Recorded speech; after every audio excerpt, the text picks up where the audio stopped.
Yes. Hello, Miss Liana and Miss Jasmine. Can you hear my voice clearly? Yes, Yes, we can. Hello, good Okay. morning. Good morning. So we can start immediately, right, Damar? Come on. So, how are you guys? Connection stable. Okay. We are good today. Thank you for asking. We are Okay. good. Yeah. So before we starting, I will introduce myself with my friend. So hello, my name is Muhammad Damar Herapandia, or people call me Damar. Damar. I'm in 11th grade now, and especially an 11 TKG class. Okay, Guntur. Okay. So my name is Guntur, but uh, most of my friends call me G. I'm from Bandung, actually, in Indonesia, and now currently I'm in 11th grade, actually in the same class with Damar.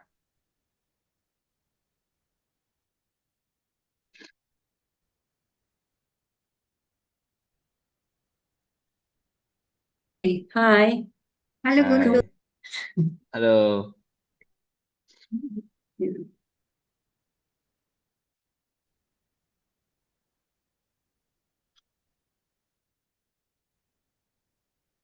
Which line are you using? Which line are you using?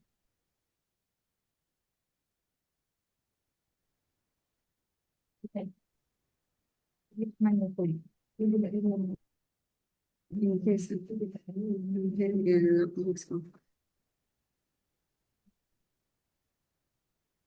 Ini bisa dong.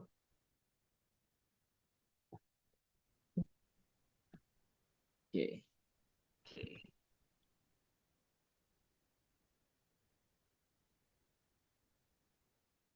Ah,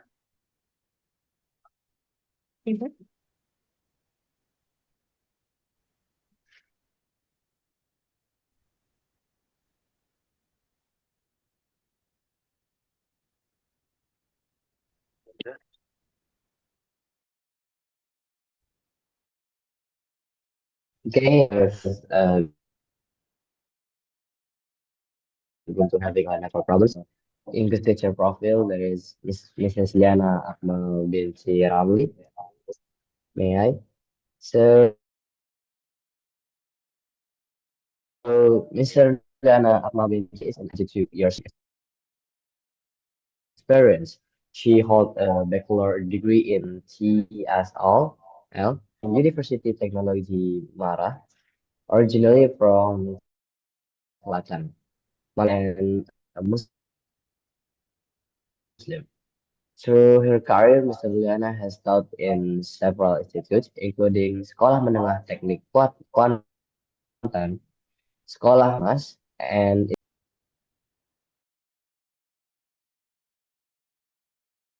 All right. Good morning. Actually, since young, I love to read English novels and short stories like Jane Eyre. Since then, I found out that English is quite interesting.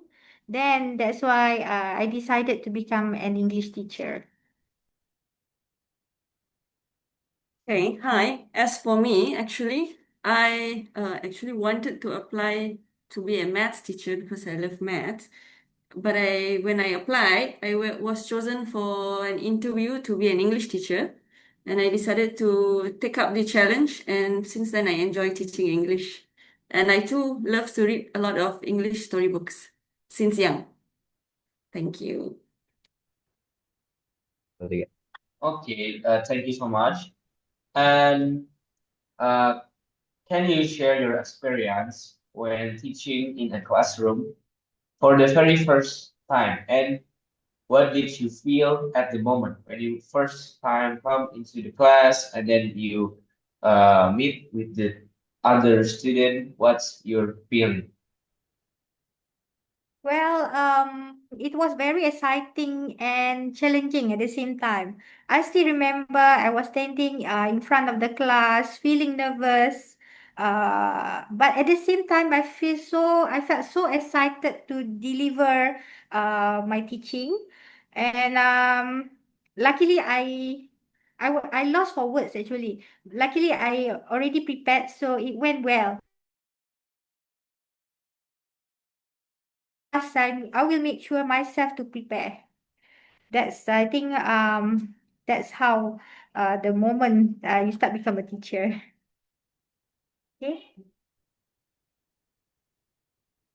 Okay. For me,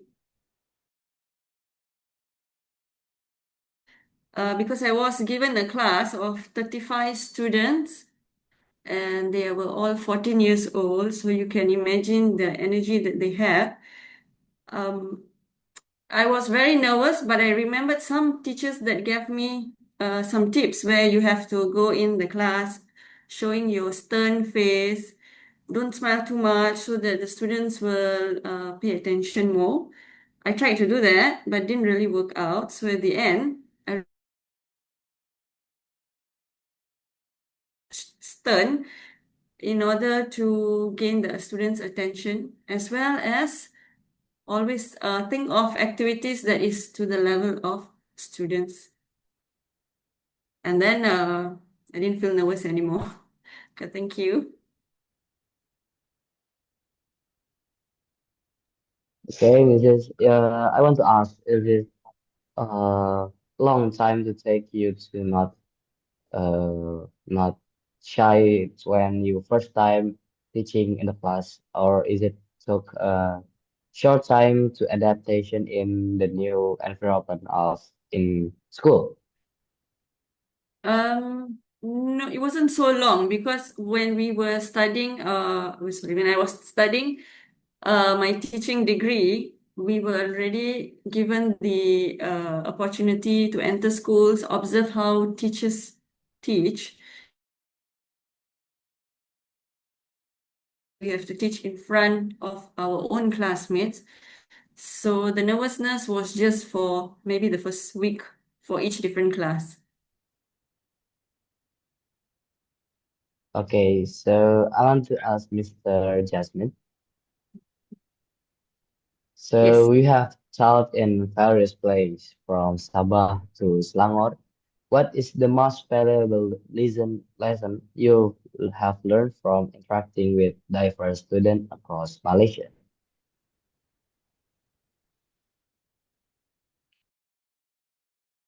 States throughout Malaysia, from Sabah to Negeri Sembilan to Kuala Lumpur and Selangor. What I have learned is to learn their culture from their state as well as their accent. Even though everyone speaks in English, the accent it might not be the same. So we learn from their environment, their surrounding, and we try to use that in our lesson planning, as well as we learn their background. For example, if they are more towards the village side, we try to find activities or questions, worksheets that we teach. The topic and the theme will be based on their environment. In a way, we also learn, I learn, and also they are able to understand more. That's all. Thank you. Okay, Okay, Mrs. thank you. And then next question is for Mrs. Liana. You have also experience teaching in several states. So how do you adapt with your teaching style when meeting students with different background and local dialect? Thank you. Okay, actually I started teaching at Sekolah Teknik Kuantan. So I don't think I face any issues regarding the dialect because it's only. But then I've been transferred to Sekolah Teknik Pasir Mas. Then actually I don't face any issues regarding the local dialect. since I'm also teaching at my hometown, so I can understand their dialect actually. And I even allow the students to use their dialect or their mother tongue whenever they want to clarify something. Then I slowly guided them to transfer to what we call it switch from English to from Bahasa to English. Then I think the student they need to learn all those to guide them. That's it. Okay, thank you, Mr. Diana. So I will be back for Mrs. Jasmine.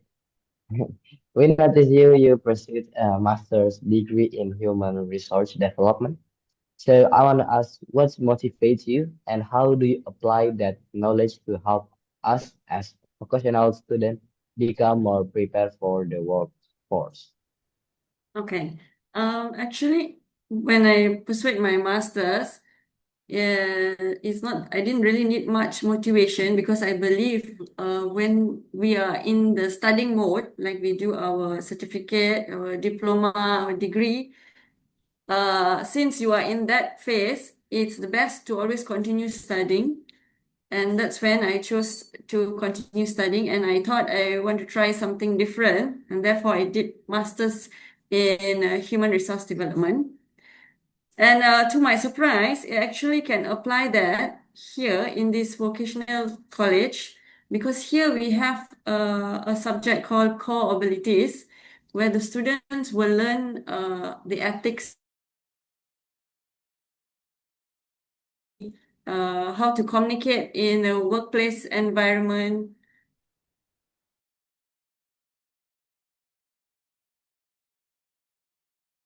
It to teach this subject, which will later help the students when they graduate later on. Okay, thank you so much for Mrs. Jasmine. So, uh, actually, I agree with Mr. Liana and Mr. Jasmine because of your information, my mother and my grandmother is a teacher also, so I can feel the difference with when my grandmother teach me how to get a multiply or something in the subject, and when my mother teach me how to do math and science when I was in home. So the differences is like it's very have a lot of differences. Okay, next the question is in your both bio that you mentioned that you are helping students who are struggling in the sweetness experience. Could you tell us one of the student transformation story that you will never forget? Thank you. Um, improve from fail to pass the exam.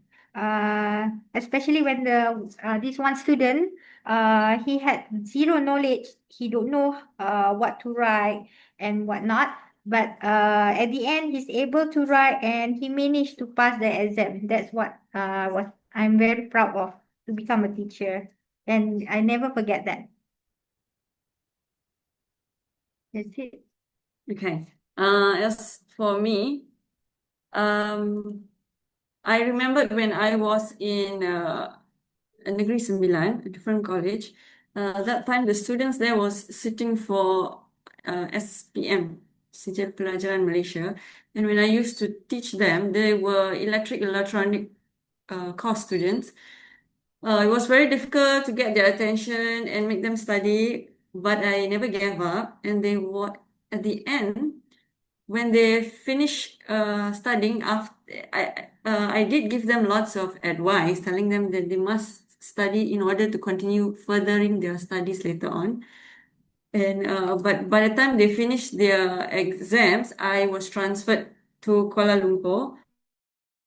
One of the sweetest memory was when the exam results came out. One of the students called me personally to thank me so much for helping him getting from C to A for the XPM English exam, and said that my advice was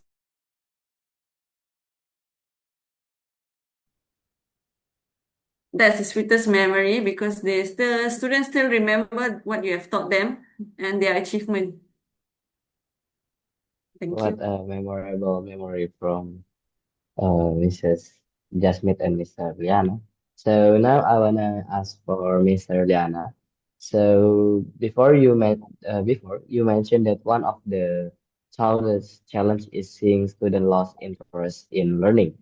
So how do you try to reignite the spirit of student who seems to have give up? Well, yeah, true. It is actually very challenging to grab their interest in learning actually. But then I believe that the teacher need to give extra effort.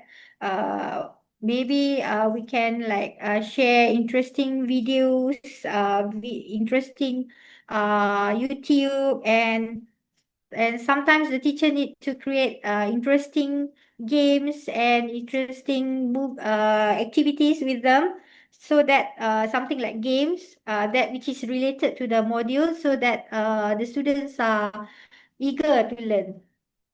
And I think the teacher has to make extra effort, give extra effort to that. And sometimes the teacher also can to create the good set induction in order to grab their attention, the students' attention, so that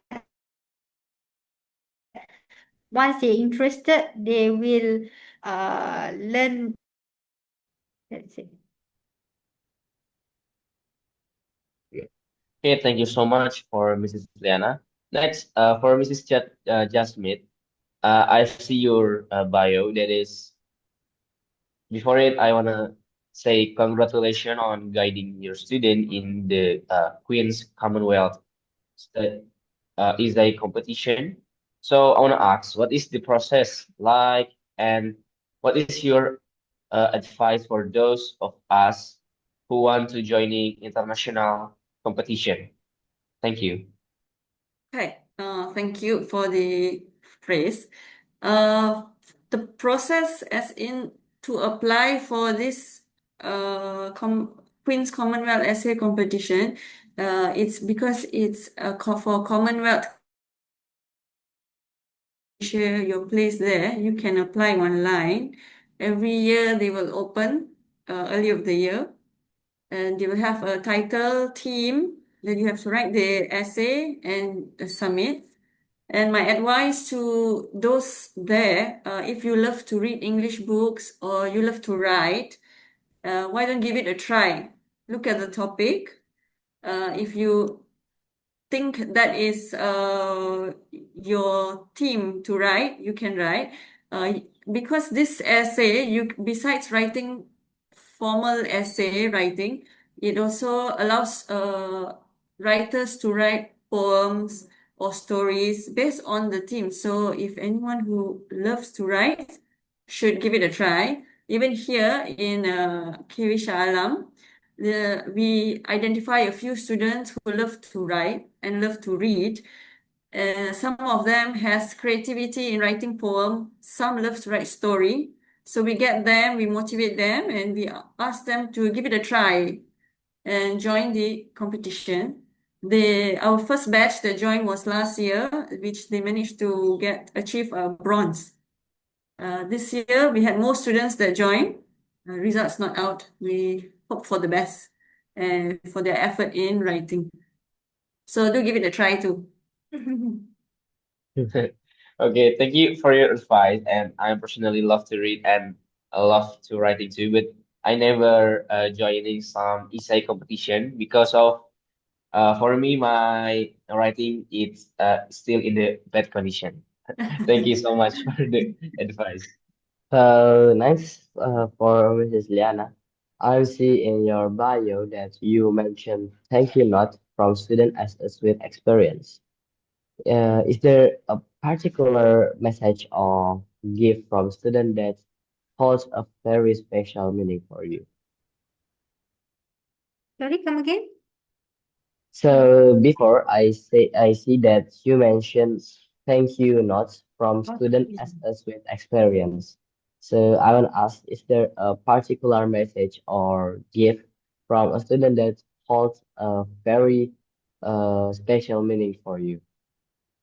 okay. I still remember one student. He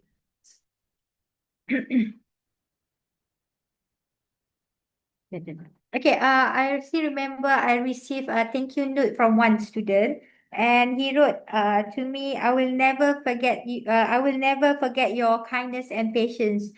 And I really appreciate that because I know that he really acknowledged my effort, my time to teach him, and also it shows that he really show respect and good manners to the teacher. That's why I think that's so special about that special notes, thank you notes.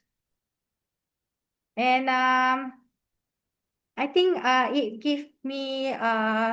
it encouraged me to become more to become good to the student.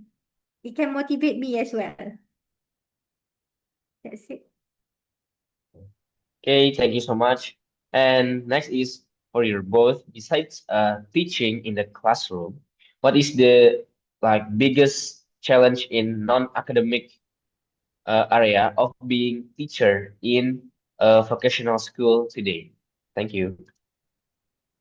Um, Non-academic area that I find challenging in vocational school, I think it's about same as the other schools where there might be a lot of paperwork that we have to do for documentation. So that takes a lot of time. Besides that, other non-academic things, maybe the limited time, because here they are studying from 8 to 5, so they have limited time for co-curricular activities, which is a non-academic challenge here.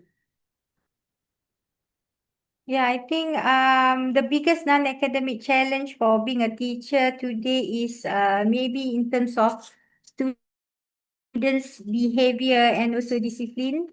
It is not that easy to manage the students, the unmotivated students, while keeping a positive classroom environment. And also, another challenging is we as a teacher also have to involve with the parents.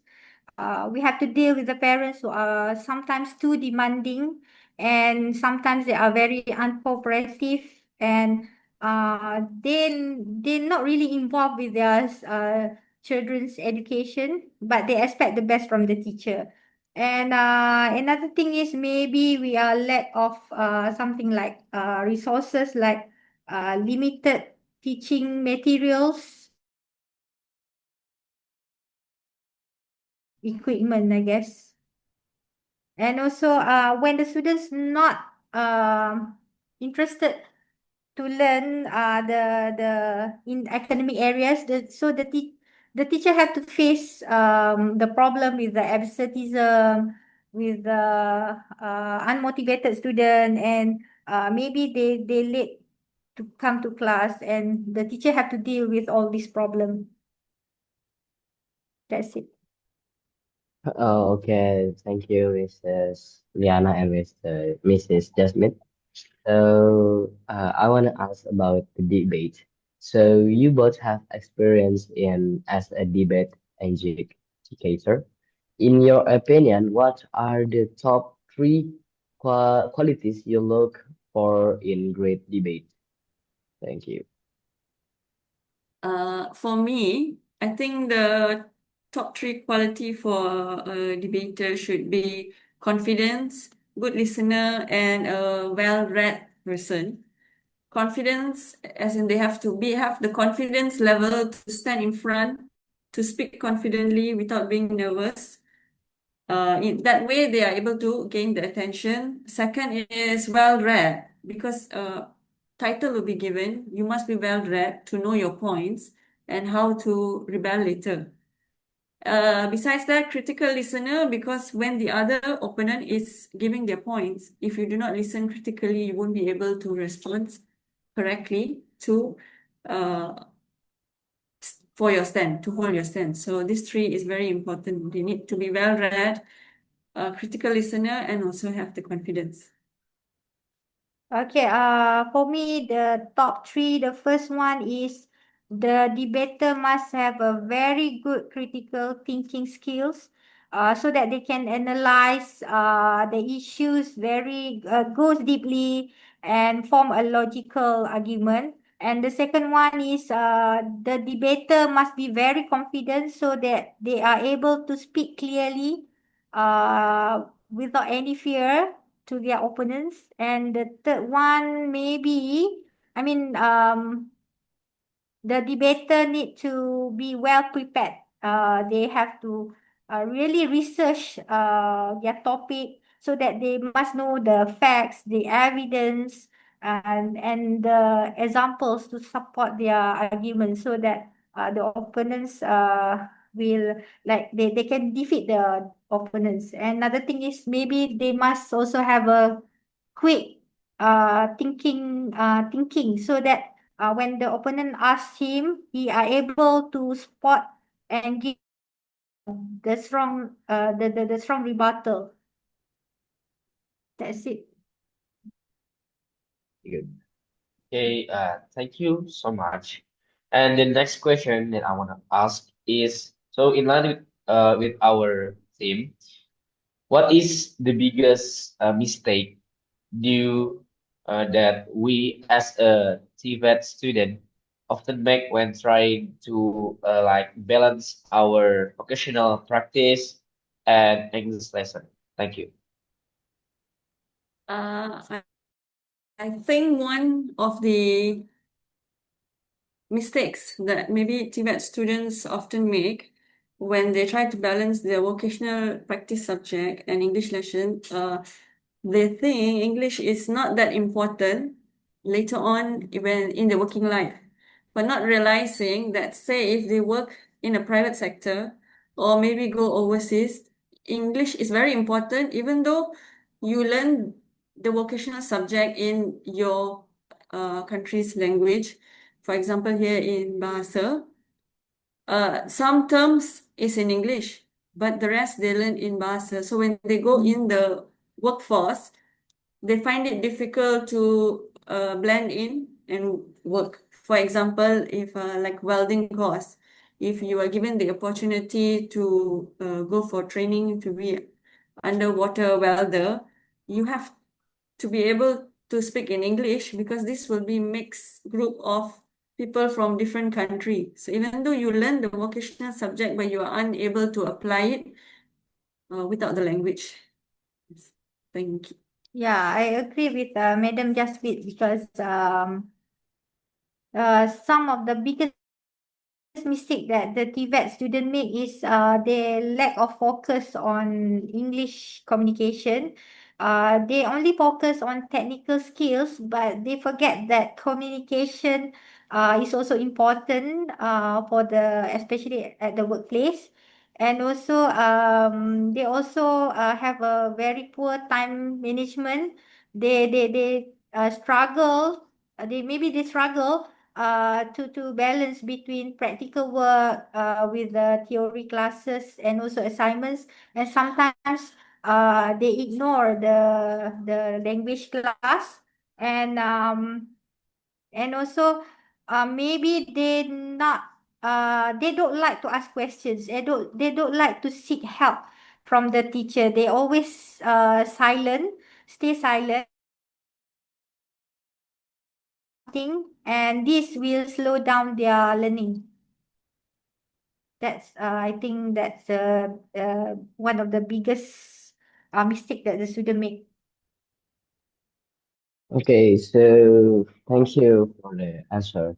So as I want to ask again, as SPM or MUET examiners, what are the simple mistakes that often cause students to lose a lot of mark, and how can they be avoided?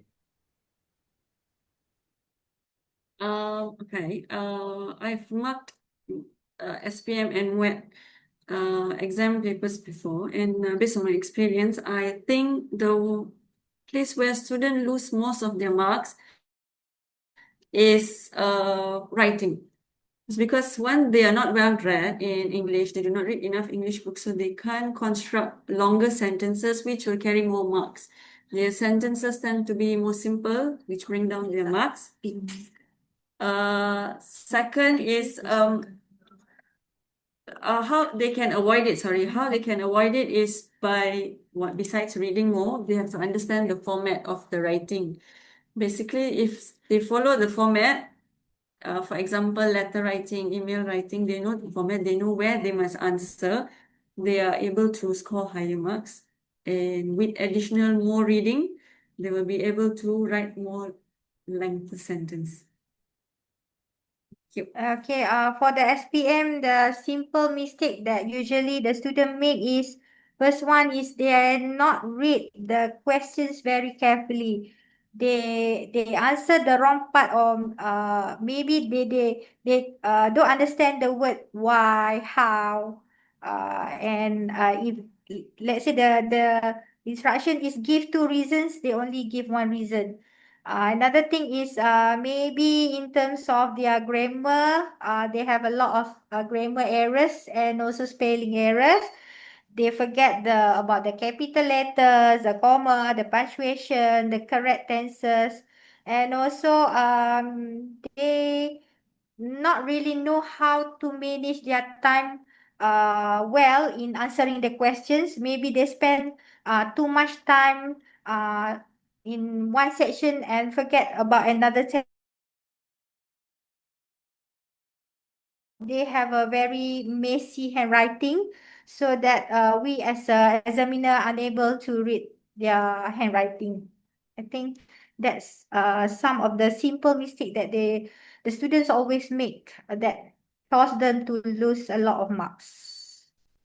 Yeah, also like when their language is not so high proficient, therefore they mistake the question, the instruction, where a question can ask them how to write a short paragraph on how to make soap, and they mistook the question with how to make soup.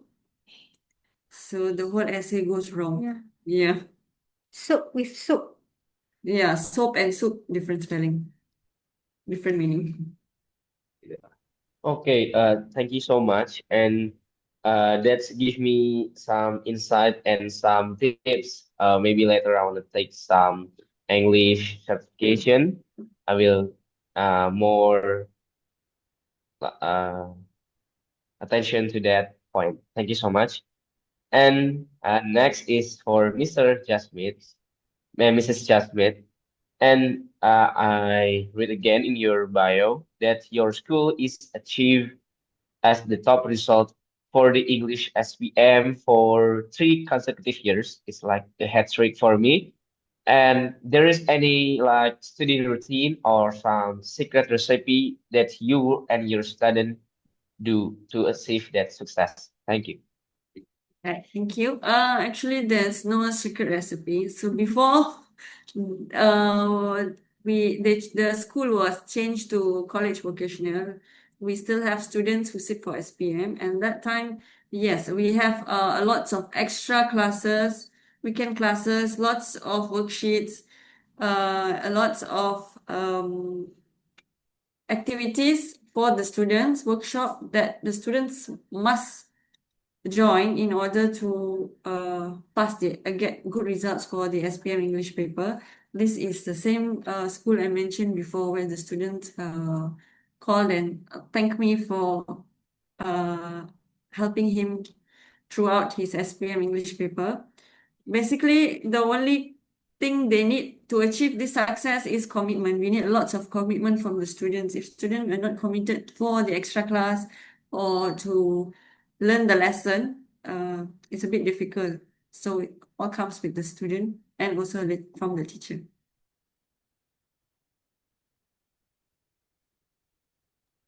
Okay, thank you, Mrs. Jasmine. So I want to ask for you both.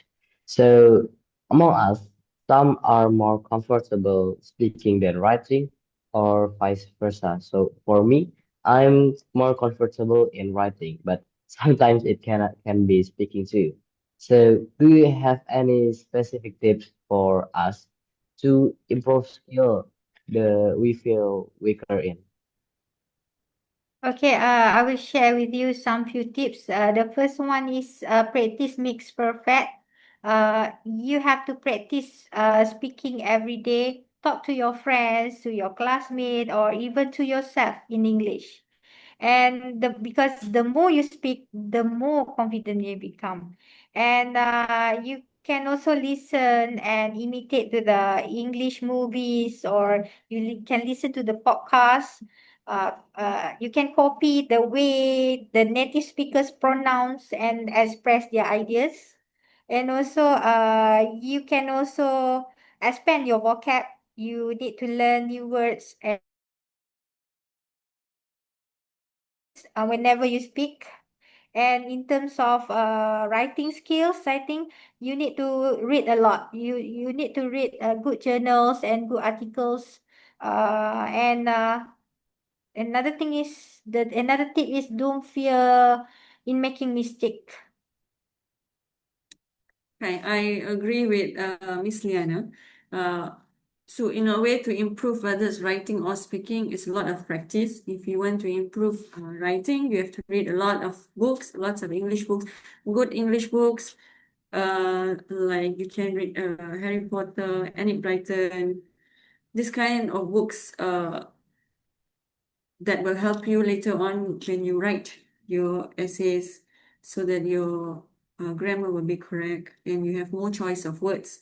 Whereas when it comes to speaking, if watch more English movies and also don't be afraid to speak. It's okay if it's wrong, as long as someone can understand what you said, then nothing is wrong. Eventually, over the time, you will realize that you have to construct a long, proper sentence with no grammar mistake by always practicing. Best way is to watch movies. Thank you. Okay, thank you. And next question is, I want to ask your both of opinion. So, in the future workspace, what type of English skill that you think is the most important for a vocational graduate? Are like writing emails or maybe some presentation or only casual conversation? Thank you. I think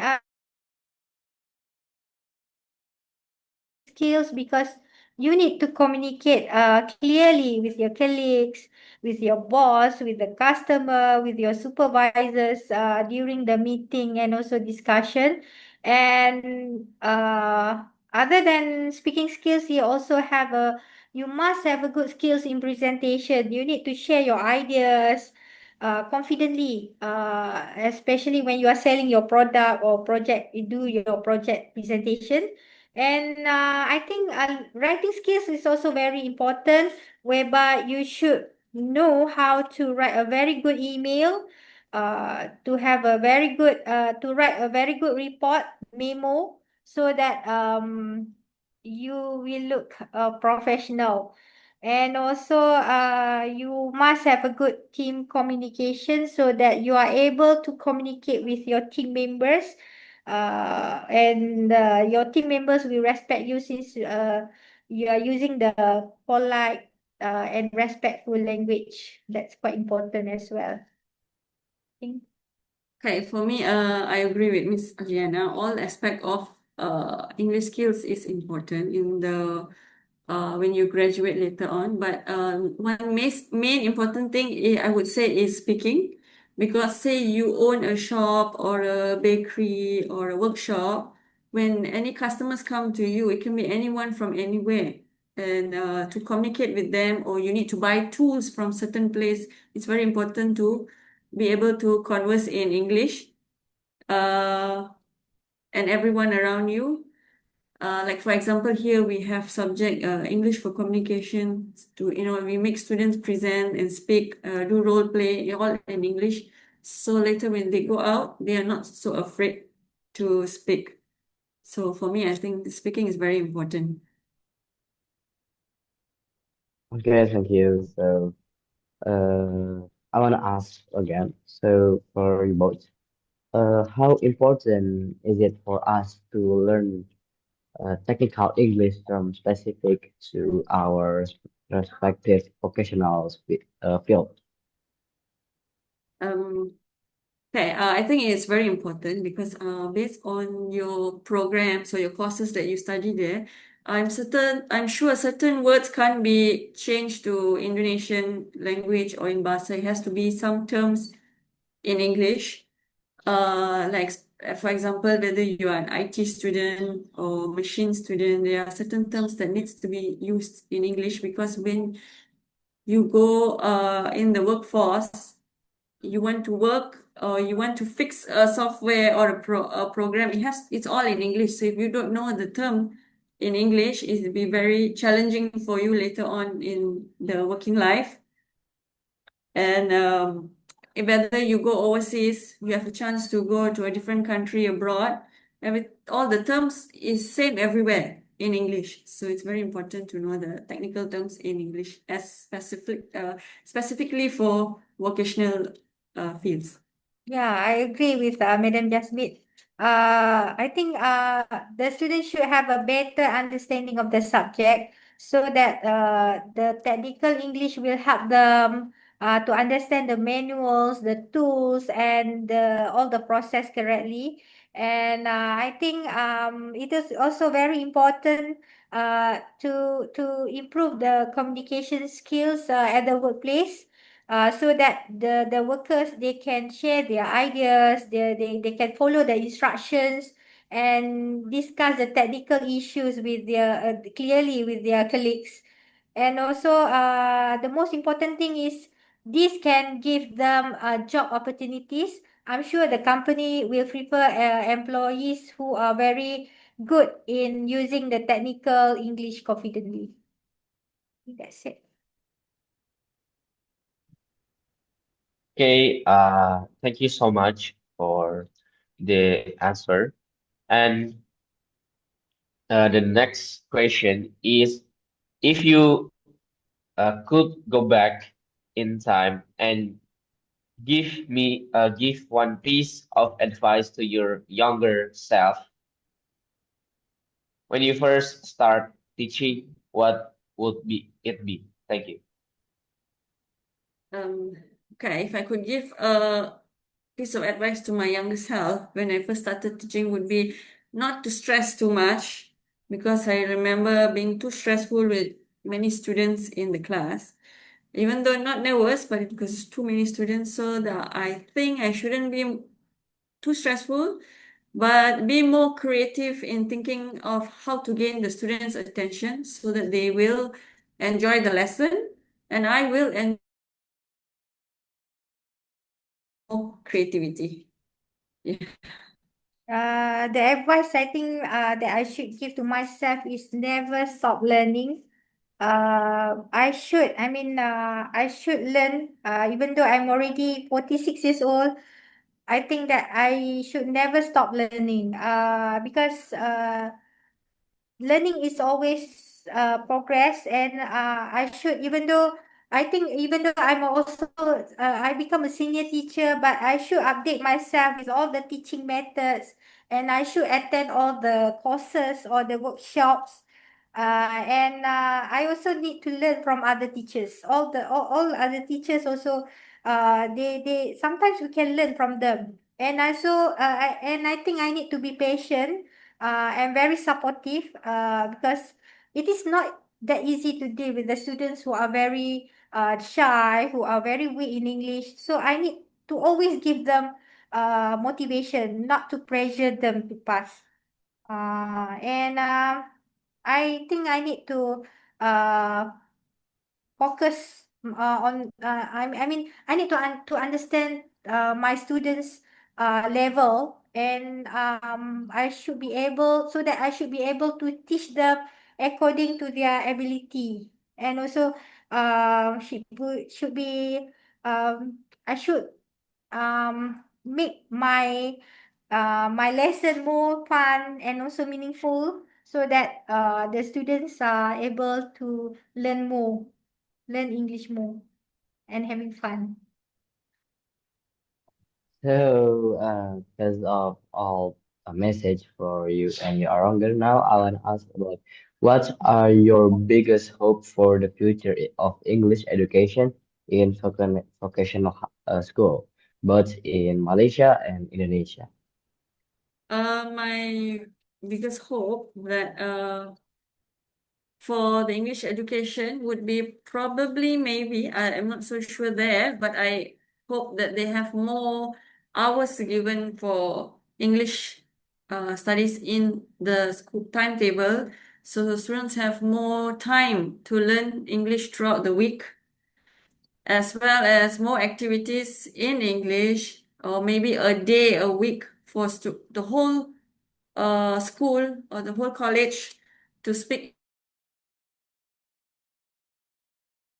to improve more uh, the usage of English in vocational schools.